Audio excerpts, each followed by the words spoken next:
Check বইয়ের পাতা শেষ হয়ে গেলে আপনি চাইলেও কিন্তু ব্যাংক থেকে অর্থ উত্তোলন করতে পারবেন না। আমার হাতে ইতিমধ্যে বেশ কিছু ব্যাংকের কিন্তু চেক বই দেখতে পাচ্ছেন। ব্যাংক ভেদে চেক বইগুলো কিন্তু সাধারণত 10 পাতা, 20 পাতা, 40, 50 বা 100 পাতার হয়ে থাকে। তো আপনি যখন প্রথম চেকবুক নেন, সেটার চেকবুক নেওয়ার একটা প্রসিডিওর ভিন্ন হয়ে থাকে। আপনার চেকবুক আছে ইতিমধ্যে, আপনার চেকবুকের পাতাগুলো হয়তো বা শেষ হয়ে গেছে, সেক্ষেত্রে আপনার চেকবুক নতুন করে নেওয়ার প্রসিডিওরটাও কিন্তু কিছুটা ভিন্ন হয়ে থাকে। তো আমার বাস্তবতা এবং অভিজ্ঞতার পরিপ্রেক্ষিতে আজকের এই ভিডিওতে বিস্তারিত বিষয়গুলো শেয়ার করব, কেননা অনেকেই কিন্তু এই বিষয়টা নিয়ে জানার আগ্রহ প্রকাশ করেছেন। চেক বইয়ের পাতা শেষ হয়ে গেলে নতুন করে চেকবুক নেওয়ার সাধারণত দুইটা প্রসিডিওর রয়েছে। প্রথম যে প্রসিডিওরটা রয়েছে, আপনাদের প্রত্যেকেরই কিন্তু আপনি যেই ব্যাংকেরই গ্রাহক হন, ইতিমধ্যে স্ক্রিনে হয়তো বা দেখতে পাচ্ছেন সোনালী ব্যাংক, না হলে ইসলামী ব্যাংক, না হলে ডাচ বাংলা ব্যাংক, আইএফআইসি ব্যাংকের চেকবুক। এবং এই চেকবুকগুলোর সাধারণত মাঝখানে বা লাস্টের দিকে এক্সট্রা করে একটা পাতা রয়েছে, যেই পাতাটা কিন্তু চেকবুকের অন্যান্য পাতার চেয়ে কিছুটা ভিন্ন। এবং এই পাতায় আপনার ব্যাংক অ্যাকাউন্ট সম্পর্কিত বেশ কিছু ইনফরমেশান কিন্তু রয়েছে এবং আপনাকে বেশ কিছু ইনফরমেশান কিন্তু আবার পূরণ করতে বলছে।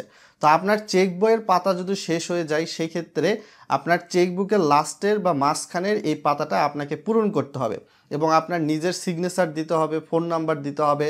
দেওয়ার পরবর্তীতে আপনাকে এই যে চেক বইটা রয়েছে, এই চেক বইটা নিয়ে সরাসরি আপনি যেই ব্যাংকের গ্রাহক, সেই ব্যাংকে কিন্তু সশরীরে হাজির হতে হবে। হাজির হওয়ার পরবর্তীতে ওই ব্যাংকের চেক ডেস্কের যিনি কর্মকর্তা রয়েছে, তাকে যেয়ে বলতে হবে যে আপনি নতুন করে চেক বইয়ের অর্ডার করতে চাচ্ছেন। তো সেক্ষেত্রে তাকে কিন্তু আপনার এই চেকের পাতা শেষ হয়ে যাওয়া চেকবুকের যে লাস্টে বা মাঝখানে যে পাতাটা রয়েছে, সেটা কিন্তু তাকে আবার দিতে হবে ফর্মটা পূরণ করে। তো সেক্ষেত্রে আপনার নতুন একটা চেক বইয়ের জন্য কিন্তু তিনি অর্ডার করে দিবেন বা অ্যাপ্লাই করে দিবেন।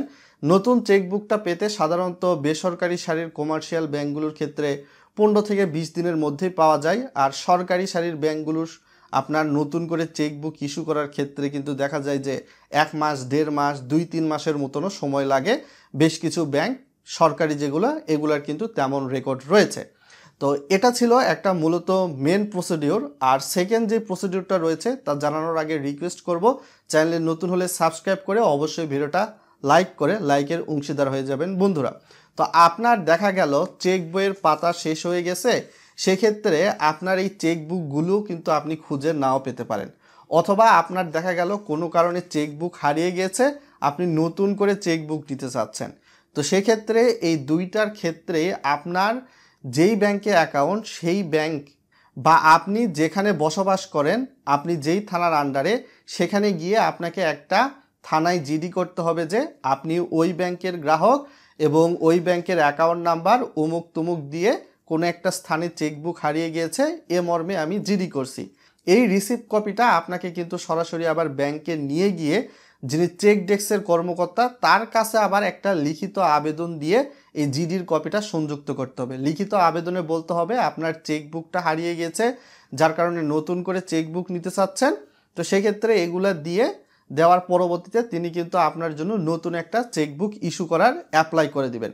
তো আপনার চেকবুকটা যদি হারিয়ে যায় বা চেক বইয়ের লাস্টের বা মাঝখানের পাতাটা যদি হারিয়ে যায়, নতুন করে চেকবুক নেওয়ার জন্য কিন্তু জিডি করা ছাড়া আপনার কিন্তু তেমন একটা উপায় নেই। ভিডিওটা শেয়ার করে দিবেন বন্ধু বান্ধবদের সঙ্গে, যাতে করে তারা এই বিষয়টা সম্পর্কে জেনে উপকৃত হতে পারে। তবে কিছু কম ব্যাংক রয়েছে যেই ব্যাংকগুলো এখন ডিজিটালি সার্ভিস দিচ্ছে।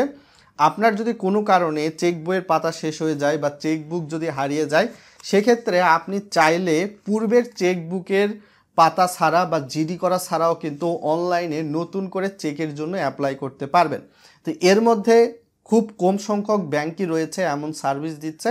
তবে বেশিরভাগ ব্যাংকের ক্ষেত্রে কিন্তু পূর্ববর্তীতে যেই 1 নাম্বার এবং 2 নাম্বার প্রসিডিউর বললাম, সেই প্রসিডিউরটাই অবশ্যই অনুসরণ করতে হবে।